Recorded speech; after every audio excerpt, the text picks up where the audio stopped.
Muy buenas noches, bienvenidos a Contrapunto, programa de análisis político. Me da gusto saludar en este miércoles 29 de octubre del 2025 al maestro Daniel Méndez Vivanco. Buenas noches, maestro. Mi estimado Marco, nuevamente me da mucho gusto saludarte en esta semana previa a lo que es la conmemoración de los el Día de Muertos, como le llaman, y Todos Santos, y pues nos aproximamos y estamos disfrutando un buen clima de templado a un poquito de frío, y pues listo para que podamos conversar y compartir esta conversación que tenemos cada miércoles de cara al auditorio, al que saludo con todo el respeto que me merece, y atento a lo que me vas a preguntar, mi estimado Marco. Claro que sí, maestro. Y bueno, no solamente las situaciones que se han presentado en nuestro país sobre los temas que hemos hablado, los problemas de salud, los problemas de seguridad, ahora también el problema del campo. Este lunes, productores y agricultores de Guanajuato, Colima, Jalisco, Michoacán, Sonora, Sinaloa, Tamaulipas, entre otros estados, cumplieron su advertencia y tomaron las carreteras del país. Ahorita tenemos conocimiento que ya las carreteras ya fueron desbloqueadas. Esto pasó el lunes, pero a lo que vamos es hacer el análisis sobre esta situación, esta problemática que es el campo mexicano, donde desafortunadamente el gobierno federal y los demás gobiernos estatal no le han sabido dar proyecto que realmente necesita pues el productor, los apoyos que se requieren y que desafortunadamente no se han presentado, y por eso estos levantamientos como los que comentaba este lunes que sucedieron en estos estados. Ellos solicitan precio de garantía, sobre todo en el maíz.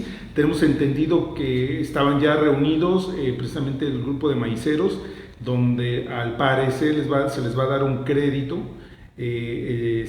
posterior a esta situación, porque si no se manifiestan, pues el gobierno no los apoya. El gobierno está dejando caer el campo desafortunadamente.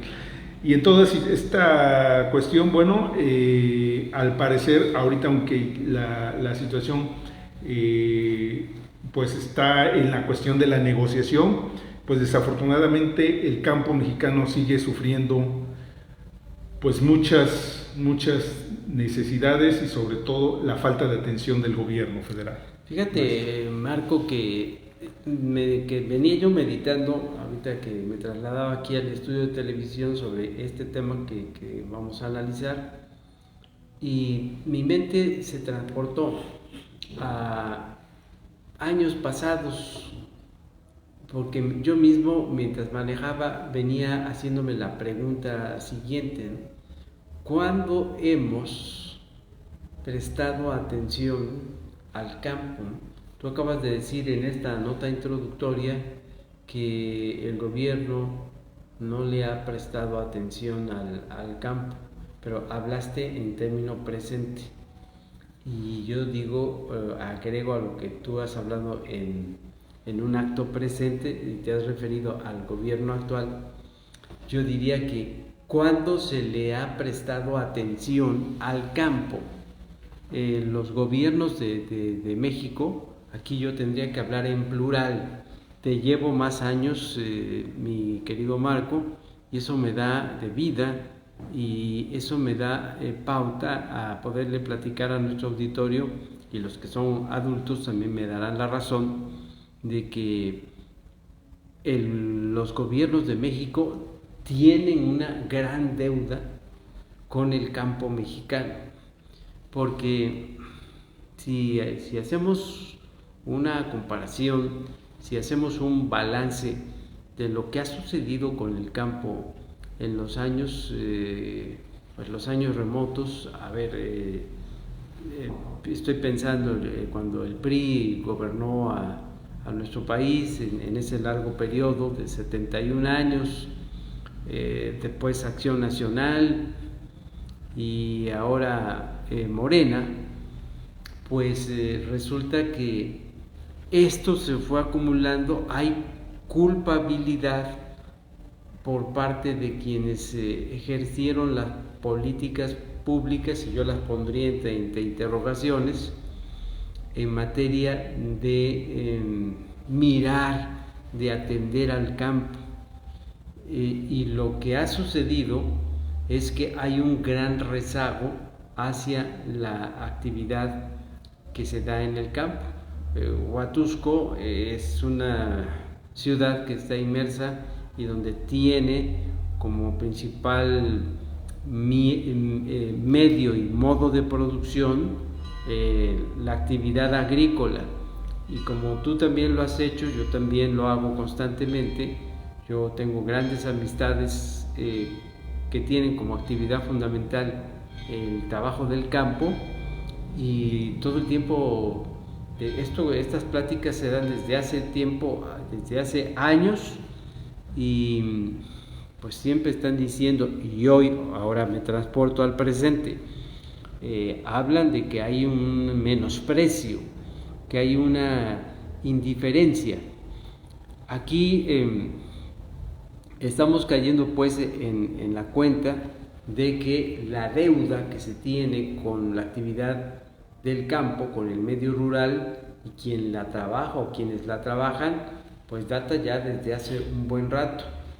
Ese menosprecio al campo lo que ha provocado, y aquí yo incluiría también a Huatusco y la región, y tú lo conoces bien, esto que voy a decir, lo que ha provocado es que se incremente o que se haya incrementado la actividad de la emigración, que la población haya emigrado buscando nuevos horizontes. Y en esto de la política que ahora hay y se ha formalizado, de la política que ha mirado o ha tenido que mirar a los migrantes, que también han sido pues menospreciados por parte de estos gobiernos, pues han caído en la cuenta de que, fíjense, aquí entran datos interesantes que quiero compartir. Bueno, primero, la fuga de nuestros connacionales para buscar nuevos horizontes. Lo que más hemos conocido, pues el hecho de irse a vivir, intentar vivir en el país vecino del norte, en la Unión Americana, y toda la serie de vicisitudes y de obstáculos que han tenido que pasar nuestros connacionales para cruzar la zona fronteriza de nuestro país con la Unión Americana, tan llena de peligros. Me sé muchas historias que me las han platicado, y yo aquí podría narrarles muchas historias. Por ejemplo, estoy recordando a un amigo chofer, que ahora es un taxista, y él estuvo como migrante allá en los Estados Unidos, y me platicaba pues todo lo que han tenido que pasar, ¿no? El cruce del río Bravo, el cruce del desierto, los climas adversos. Me platicaba un caso de que iban en un grupo, pues obviamente tratando de entrar a la Unión Americana en forma ilegal, y que de repente pudieron ver, iba el más joven de ese grupo, que era de 16 años de edad, de repente pegó un grito, y cuando voltearon, el joven había sido picado por una víbora. Y llega el asunto un asunto de deshumanización, pero también el instinto de sobrevivencia.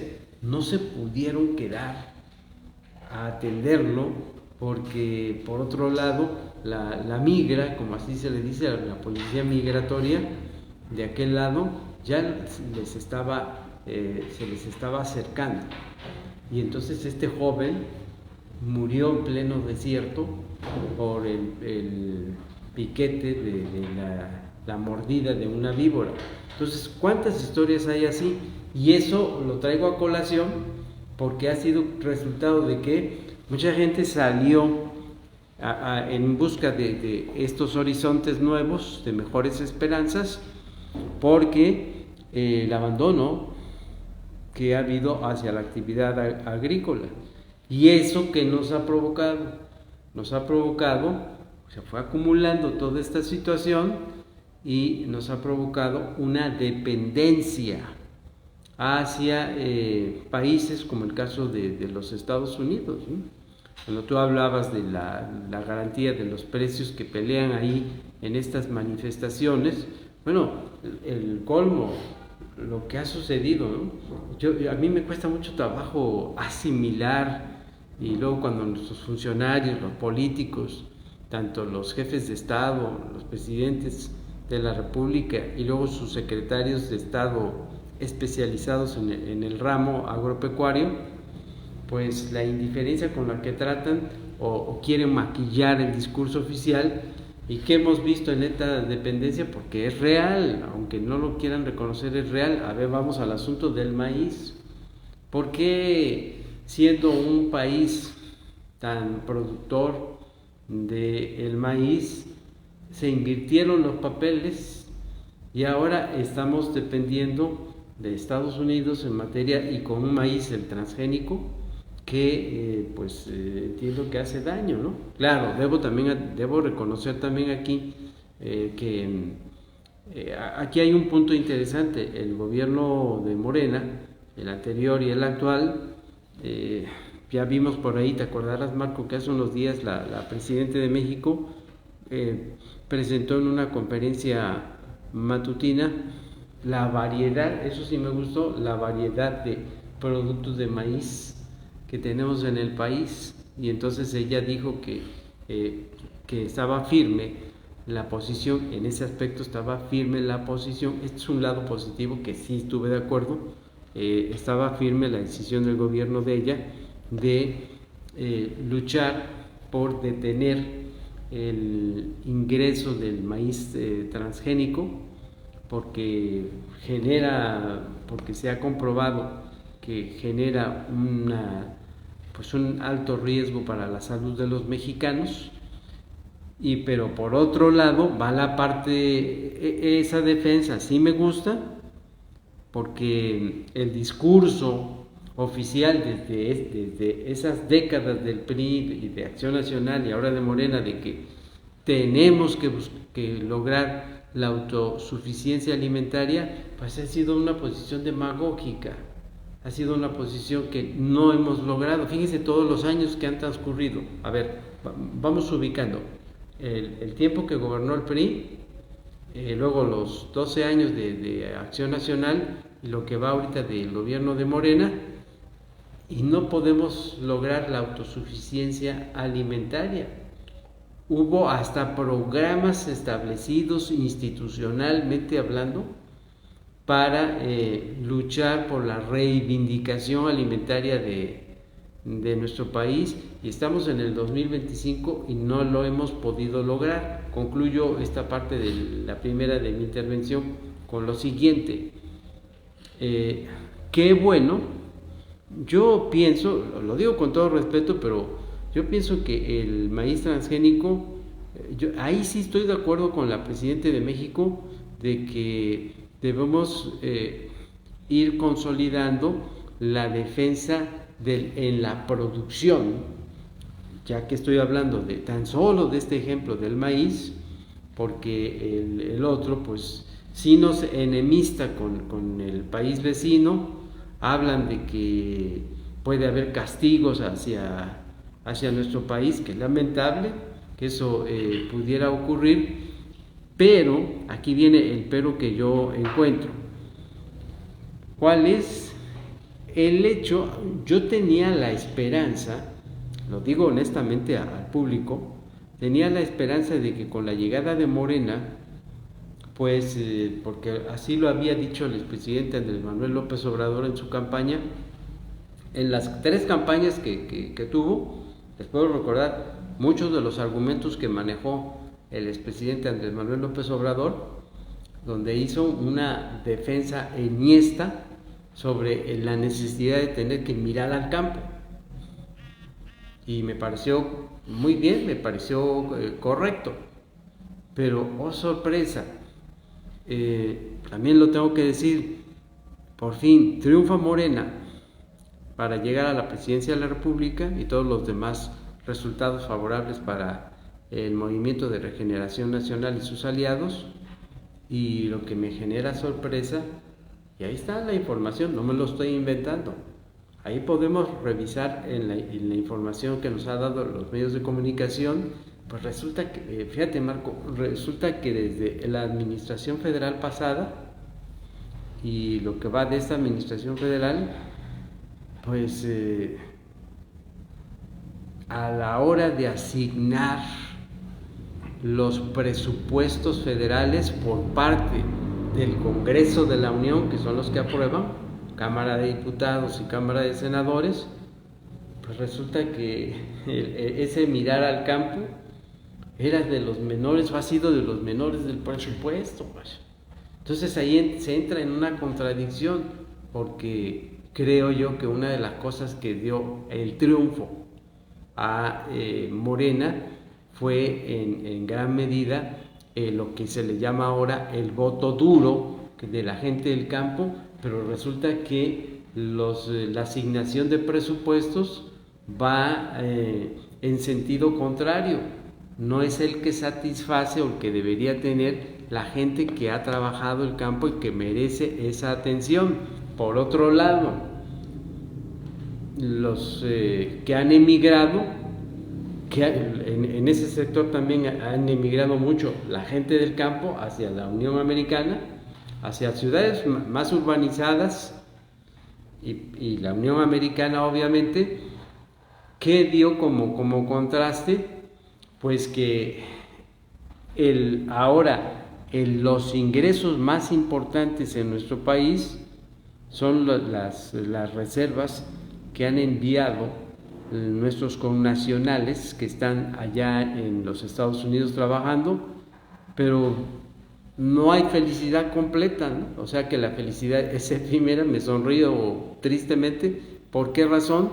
Pues porque ahora estamos viendo con la administración de Donald Trump que resulta que va a haber cobro de arancel y de impuestos a esas reservas que han enviado nuestros connacionales a nuestro país. Y si nuestro país, en primera escala, si ustedes me preguntan de dónde vienen los ingresos económicos de nuestro país, principalmente, en primer lugar, ya no de Pemex, sino que de las reservas que envían nuestros connacionales. Y por otro lado, el otro lado, Donald Trump imponiendo esos impuestos, esos aranceles, pues qué triste panorama se presenta para el país. Sí, sobre todo para la gente del campo, como usted comenta, que ha emigrado pues a otros países, a los Estados Unidos. Ahora también incluimos a Canadá, porque hay gente que también se está yendo a Canadá. Y en toda esta situación, pues el campo también está sufriendo un abandono.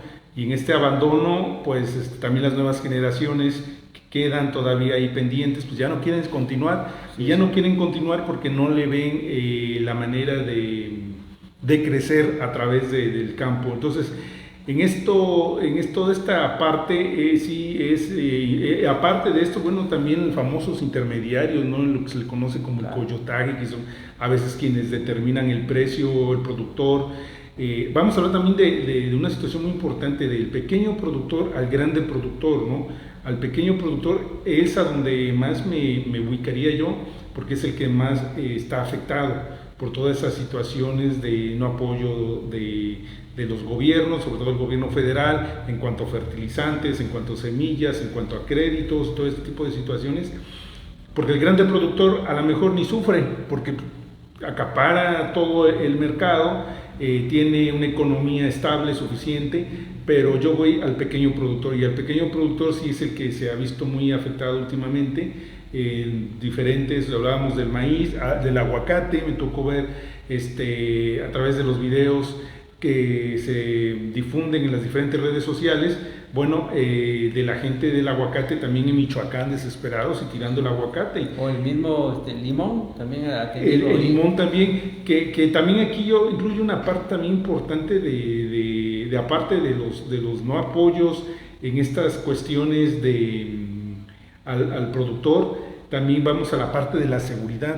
La gente que se dedica a veces a este producto, como usted comentaba, lo del limón, en muchos lugares, pues también son amenazados por la delincuencia, en esta parte de querer su producto, de robarles el producto. Entonces, no hay precio, no hay créditos, no hay apoyos y todavía el robo de estos grupos delincuenciales, pues lógicamente que a dónde va a parar el campo mexicano, ¿no? Sabiendo que, bueno, nuestro país es un país totalmente agrícola y que hemos dependido muchas veces del campo, de la alimentación precisamente viene de todo lo del campo, y que, como usted comentaba, efectivamente ahora pues hasta se tenga que importar maíz, se tenga que comprar maíz de otros países, sobre todo Estados Unidos, un maíz que ni sabemos que es de dudosa calidad, pero ¿por qué? Por lo mismo que se está olvidando el campo.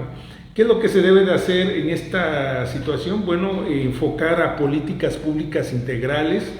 Entre estos, bueno, serían los precios de garantías reales, a dar créditos accesibles y la tecnificación sustentable. También voy por la inversión e innovación y capacitación, que aquí sería el fomento al uso de energías limpias, de lo que ya se ha hablado también en muchas ocasiones, y el riego eficiente.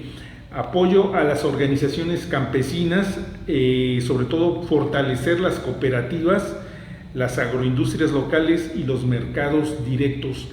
Y también concluiría yo con el relevo generacional, relevo generacional que es lo que hablábamos anteriormente de toda esta plática, bueno, es de los jóvenes que están abandonando el campo o que ya no quieren seguir en el campo porque no hay esos incentivos para continuar. Entonces, otra de las políticas públicas que debería contemplar hoy en día el gobierno mexicano sería precisamente pues incentivar con los jóvenes para que ingresen al campo con proyectos rentables.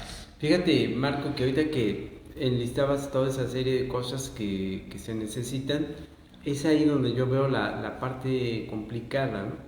Yo creo que agregaría que también ha fallado la supervisión, pero una supervisión eficaz por parte del gobierno hacia todos esos apoyos que entre comillas diría yo, se le ha brindado al campo.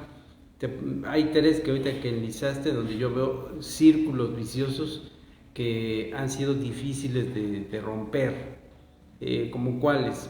Es cierto, el intermediarismo, aunque también el gobierno de Morena sé que puede decir, y estoy de acuerdo, de que es que ya el intermediarismo se le ha ido quitando ese intermediarismo para que lleguen estos recursos directamente a la gente del campo.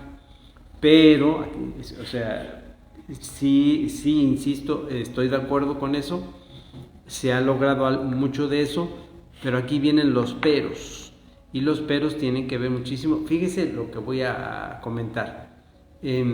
Resulta que ha llegado en muchos casos el dinero directo a la gente del campo, y revisando yo las estadísticas, luego el diálogo que he tenido con la gente del campo y los estudios que he hecho también en materia de lo que está sucediendo en esta problemática del campo, pues resulta que muchas veces esos recursos que les han llegado no han sido de una buena utilización.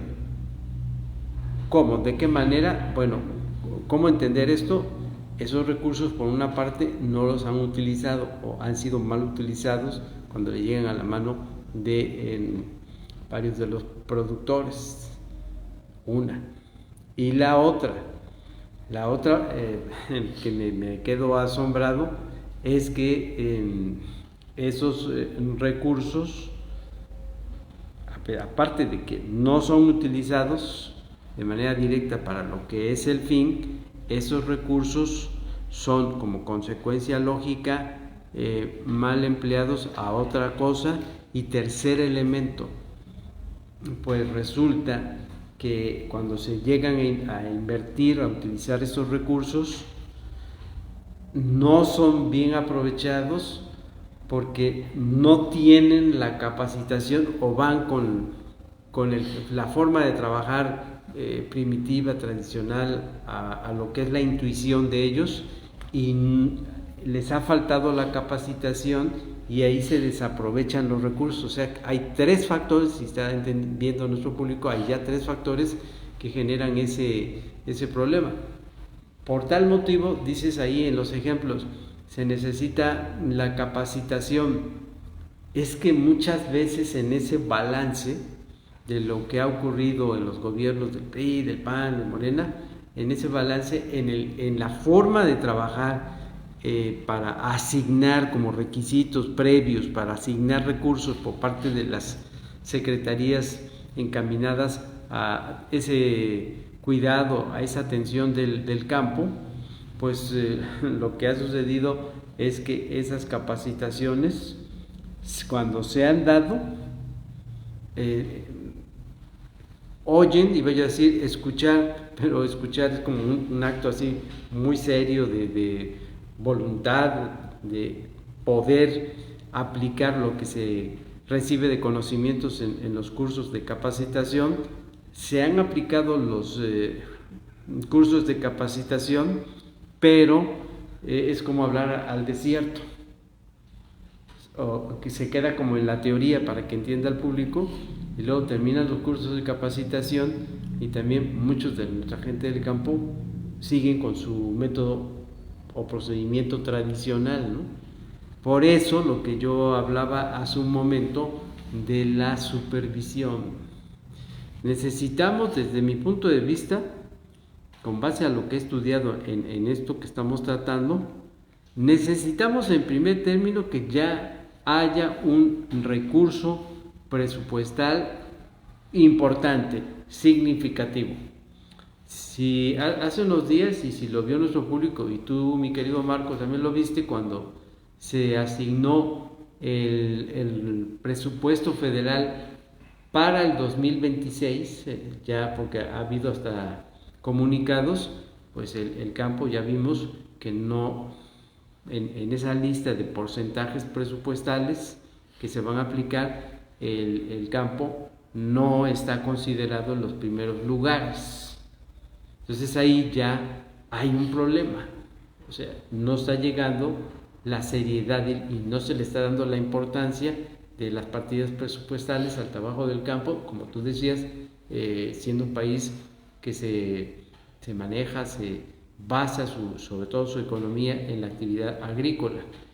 Por otro lado, al ocurrir esto que acabo de mencionar, lo que está sucediendo es que si se mejorara el recurso que se asigna presupuestal para reivindicar el trabajo del campo, la otra palabra que mencionaba yo, la supervisión. Entonces, en ese caso vamos con la supervisión, que ya se han ido eliminando los intermediarios, qué bueno, ¿va? Pero estas secretarías del ramo tienen que, no pueden hacer a un lado el trabajo de supervisión, y ese personal especializado en supervisión, ¿cuál sería su finalidad?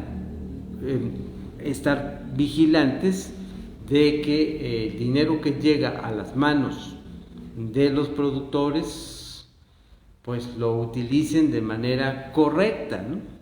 Es decir, si puede apreciar el público, y tú, Marco, también, lo que yo quiero dar a entender es que se lleven a cabo los cursos de actualización, y ahí tiene que estar la supervisión ahí permanente, de tal manera que mida y evalúe que la gente del campo que recibió esos cursos de capacitación corresponda el actuar de ellos con lo que recibieron del conocimiento, a través del conocimiento en los cursos de capacitación. Y por otro lado, esa misma supervisión tiene que estar evaluando constantemente, de manera frecuente, que ya que el dinero está llegando de manera directa, pues sea aprovechado al máximo, ¿no? El problema de nuestro país es ese. Si había, como en el caso del campo, el tema que estamos tratando, si había el intermediarismo, y ahí se iba diluyendo el dinero de tal manera que en la parte final a lo que le llegaba a los productores era una ínfima cantidad, eso es un extremo. Entonces se pasa al otro extremo, ok, ya no están los intermediarios, el dinero va al campo, pero creo yo que por sentido común, que tampoco puede el gobierno decir, bueno, ya te entregué el dinero, En una ocasión dijo el expresidente López Obrador, lo tengo muy presente, bueno, nosotros les estamos entregando, ya estamos quitando a los intermediarios, les estamos entregando el dinero directamente y ya una vez que lo tengan, pues ya ellos saben cómo lo van a utilizar. Bueno, no es así. Sí, porque se caen en vicios. Se caen en vicios y entonces ahí tiene que estar la supervisión, ¿no lo ves así? Sí, o sea, va de esa mano, ¿no? De esa manera el crédito, la capacitación y desde luego la supervisión. Claro. Y si el recurso, bueno, que sea un crédito, tampoco se les va a regalar. Yo soy también de esa idea, no se les va a regalar. Pero en toda esta situación que no hay apoyo al campo, no hay apoyo al sector salud, no se está invirtiendo también de la mejor manera en los recursos para materia de seguridad. Donde sí se sigue dando, bueno, son en las cuestiones de los programas clientelares, así los llamaría yo, para seguir manteniendo esa votación de Morena, que son los programas sociales. Hay programas que sí considero que son importantes, pero hay programas que la verdad no tienen razón de existir. Maestro, pues prácticamente estamos finalizando el programa y me gustaría su comentario final. El comentario final, ya que tocas el tema de los programas sociales, ¿no? Ahí esa parte que lo voy a redondear con la forma en cómo inicié. Entiendo que en los programas sociales había cosas desde de la cuestión ecológica, de defender la cuestión ecológica, de algo así, el programa se llama algo así como Siembra un árbol, por ahí va el título, y luego presumían que eso se estaba tomando como ejemplo en países de Centroamérica. Bueno, lo que yo iría concluyendo es que me preocupa que en esos programas sociales lo que tiene que ver con créditos al campo, que lo han estado mencionando, realmente sean utilizados, haya un informe después de una evaluación de que se haga de quienes necesitan ese dinero a través de un crédito que se otorgue, pero que no tengan las características precisamente de los programas, entre comillas, clientelares, porque eso ha sido, pues ya lo hemos visto, que con el paso del tiempo tiene nada más la consecuencia temporal de poder aliviar, entre comillas, pero hay un condicionamiento donde el factor político está incidiendo.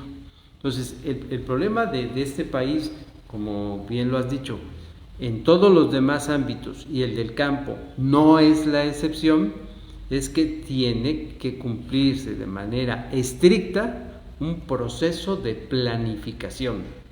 Y en el proceso de planificación se van llevando los pasos, desde cómo comienzas, cómo piensas distribuirlo, cómo piensas entregarlo, pero ahí no va a terminar, eso lo marca el proceso de planeación, ahí no va a terminar el momento en que tú ya entregas el recurso, sino que tiene que venir ahí un proceso evaluativo de seguimiento, se llama de seguimiento para saber, para darse cuenta el gobierno si lo que está ocurriendo en la utilización de ese recurso que se le ha entregado a los productores lo hayan utilizado de manera conveniente.